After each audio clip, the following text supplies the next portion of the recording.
A gente vai começar falando agora sobre literalmente cada um dos programas para vocês entenderem um pouquinho de como cada um funciona, o que cada um é e o que cada pessoa tem direito, né? Todos eles são programas do Ministério da Saúde que foram sendo lançados ao longo do tempo, de acordo com a necessidade, né, da saúde pública. Então, o primeiro que a gente vai falar, pessoal, é um programa estratégico de assistência para hipertensão e diabetes mellitus. O que é esse programa? É tentar mapear o número de pessoas que têm essa doença para tentar fazer o melhor uso do SUS para isso. Ou seja, fazer um cadastro no registro do SUS para todos os pacientes que derem algum resultado para hipertensão ou para diabetes mellitus, ok? E aí, promover para a rede básica os medicamentos essenciais para o tratamento dessas pessoas e dessas doenças, ou seja, de acordo com o número de pessoas que a gente tem cadastrado, a gente consegue determinar quanto a gente precisa de medicamento em cada posto, por exemplo, e consegue fazer um tratamento melhor ou mais eficaz, pelo menos, para essas pessoas, tá? E aí, nesse programa estratégico, o que também foi definido?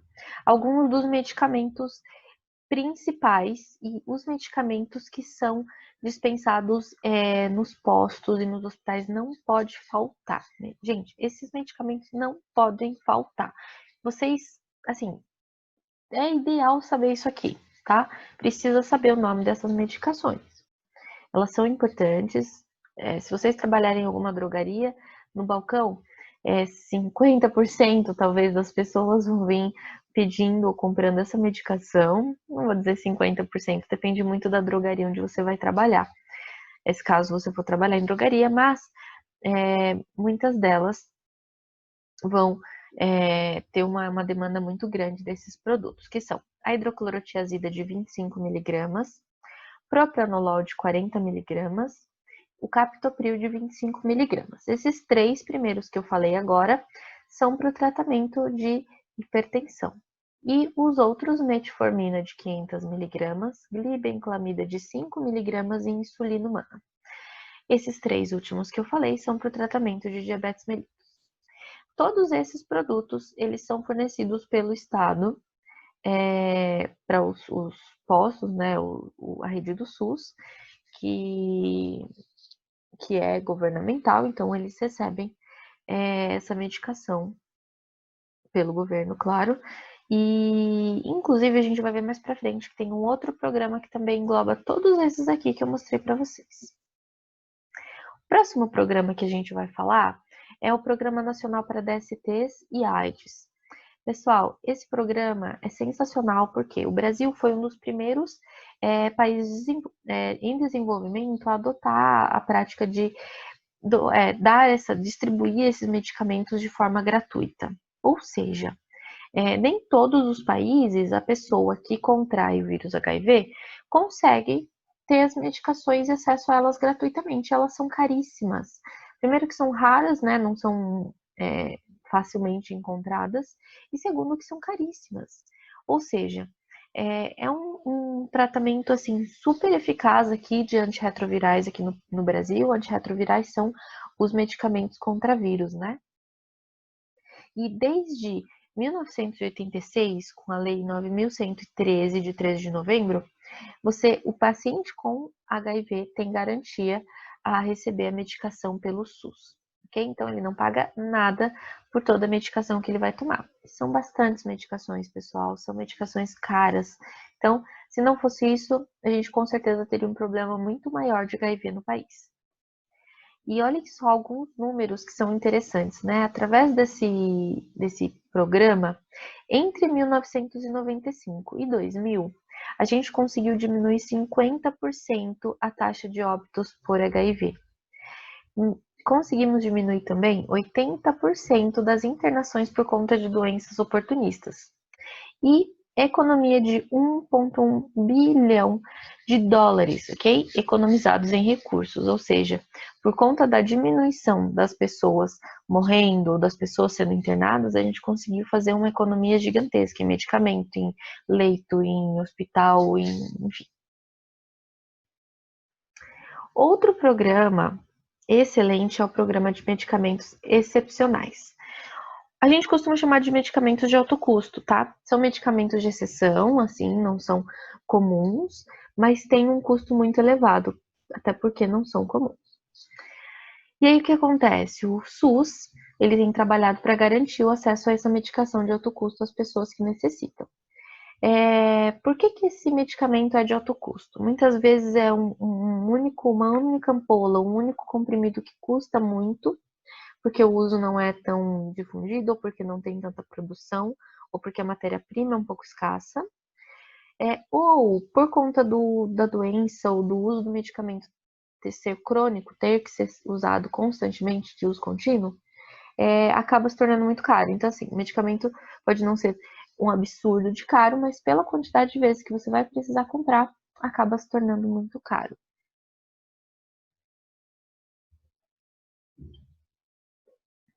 Ainda a respeito dos medicamentos de alto custo, é legal a gente pontuar que tem alguns lugares específicos que fazem distribuição, né, que a gente chama de farmácias de alto custo, são governamentais, que fazem a distribuição dessas medicações. Então, se o paciente está precisando de alguma dessas medicações, muitos deles são retrovirais, aí a gente orienta, porque geralmente esses medicamentos nem existem nas drogarias, tá? A maioria deles, pelo menos.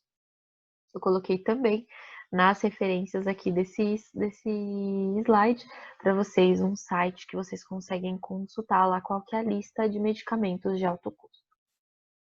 Claro, gente, que a lista você não precisa decorar, mas é importante saber onde consultar quando for necessário. Programa de medicamentos para a tuberculose. Não só medicamentos, mas o tratamento completo, né? A tuberculose foi um grande problema aqui no Brasil, né? E é prioritário na saúde. E o Ministério da Saúde, através da Coordenação Nacional do Programa contra a Tuberculose, estabeleceu várias normas, por exemplo, as normas básicas de diagnóstico, como fazer o tratamento, como passar a informação para o paciente, para ele saber quando ele precisa procurar um médico com suspeita de tuberculose, compra de medicamentos necessários para os UBS, postos de saúde e hospitais, pesquisa a respeito, entre outras diretrizes, entre outras ações que foram importantes para conter a disseminação da tuberculose no país, tá? Hoje a gente está com essa doença bem controlada, digamos assim, ela existe, algumas pessoas se contaminam, mas a tuberculose é causada por um bacilo, né? Mas é tratável. E em qualquer posto de saúde, eu diria assim que é provavelmente o melhor lugar para você tratar com o SUS, porque eles têm realmente uma excelência nesse trabalho. Programa de medicamentos para hanseníase. Bom, pessoal, esses medicamentos da hanseníase, o que é a hanseníase, né? Era conhecida como lepra. É uma doença que afeta a pele e aí vai corroendo o tecido até sair os pedaços e a pessoa ir chegando no osso, assim. Então, precisa ser tratado. Também foi um grande problema no Brasil há alguns anos, há muitos anos atrás. Hoje está bem controlada também, mas a gente precisa continuar fazendo o tratamento para evitar que pessoas se contaminem, né? E precisa continuar fazendo a conscientização. Assim como a tuberculose hoje em dia está bem controlada, mas a gente tem centros de pesquisa e hospitais de tratamento assim que são referência no tratamento de hanseníase. Tem inclusive aqui em Guarulhos, que é o Hospital Padre Bento, foi um grande centro de tratamento de hanseníase. Programa Nacional de Controle de Dengue. Bom, todo mundo sabe o que é a dengue, né? Aquele vírus que é transmitido através do Aedes aegypti, que é aquele mosquito, né? Aquele pernilongo. E assim, a gente teve grandes surtos no país, a gente ainda tem muitos casos de dengue no país, algumas mortes. E a gente precisa continuar a conscientização, então sempre tá lembrando as pessoas, porque acaba esquecendo, o pessoal passa pela cabeça e não lembra nunca mais, né? Não deixar pneu com água, vasinho com água, evitar ao máximo esses reservatórios de água parada, onde o mosquito se prolifera. E até hoje, a gente ainda não tem como acabar com o vetor, que é o mosquito. Ou seja, a gente precisa de programas permanentes. Esses programas têm que permanecer. O que acontece também? Desenvolvimento de campanhas de informação. Então, a gente também pode ajudar nisso, conscientizando e informando as pessoas a respeito da dengue. Fortalecimento da vigilância epidemiológica. Então, muitas vezes as pessoas recebem até em casa, né? Aquela visita do pessoal do posto para verificar se não tem nenhum ponto de contaminação ou de criadouro de mosquitos. Integração de vários programas que já existem para ajudar na informação, na disseminação da informação e do tratamento. Por exemplo, o pessoal que faz aquele grupo do posto, né, que vai até a casa, medicina da família. Eles também dão uma olhada para ver se não tem nenhum foco de dengue. Por isso, essa integração é tão importante e funciona tanto. Olha só, pessoal, em 2019, eu trouxe aqui um dado importante e recente. A gente teve 1.544.987 casos de dengue no país, tá? Claro, não foram as mortes, foram casos de dengue. Muitas dessas pessoas se recuperaram, infelizmente algumas dessas pessoas perderam a vida, mas para vocês verem como é um número muito expressivo ainda, né? A gente precisa continuar tratando e cuidando para evitar tantos casos assim de dengue. E a farmácia popular, deixa eu ver se eu tenho tempo. Tenho sim. Ainda dá para falar da farmácia popular para a gente finalizar. Gente, a farmácia popular é um dos programas que, se vocês trabalharem em drogaria, vocês vão ter mais contato, porque muitas drogarias hoje têm a licença do governo para fazer farmácia popular. O que é isso? A farmácia popular possibilita ao paciente obter alguns medicamentos de uso contínuo, sempre para doenças crônicas, né, ou estados crônicos, de graça ou por um preço mais acessível. Então, por exemplo, algumas coisas que não são de doenças, né, mas que entram também, por exemplo, anticoncepcional, para prevenção de filhos. Também entra gratuitamente pela farmácia popular. E aí o que acontece? A farmácia, existem farmácias populares do governo, né, que recebem a medicação e fazem a dispensação. Dá para pegar no posto também, ou então em algumas drogarias. E aí tem lá no site, também deixei na descrição, lá na referência do slide, o site para conferir todas essas informações da farmácia popular.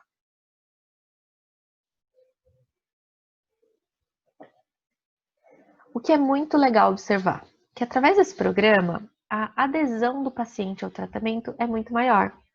Ou seja, ele não precisa gastar, ou se gastar muito pouquinho, sai assim R$1, R$2, sabe? Bem barato. Então, a adesão do paciente para o tratamento é muito maior. A diminuição das internações dos óbitos por conta dessas doenças pré-existentes, que não costumam matar assim, né? Então, se bem tratadas, a pessoa vive com ela há muitos e muitos anos. Então, a gente diminui muito as internações, por isso a gente acaba economizando muito também nesse sentido. E aí, pessoal, alguns dados importantes a respeito da farmácia popular. Para retirar o medicamento da farmácia popular, a pessoa precisa apresentar um documento oficial com foto e CPF e precisa ser original, não pode ser a cópia, tá? É necessário apresentar também a receita do médico datada, com carimbo e com assinatura do médico, né? E aí é muito importante, para quem vai retirar anticoncepcionais, a receita vale por 365 dias, ou seja, 1 ano, porque é o tempo para passar novamente no ginecologista.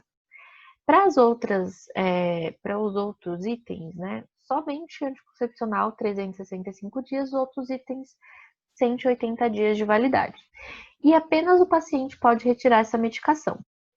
Ok, pessoal, muito obrigada, fico muito grata por toda a atenção e a gente se vê na próxima semana.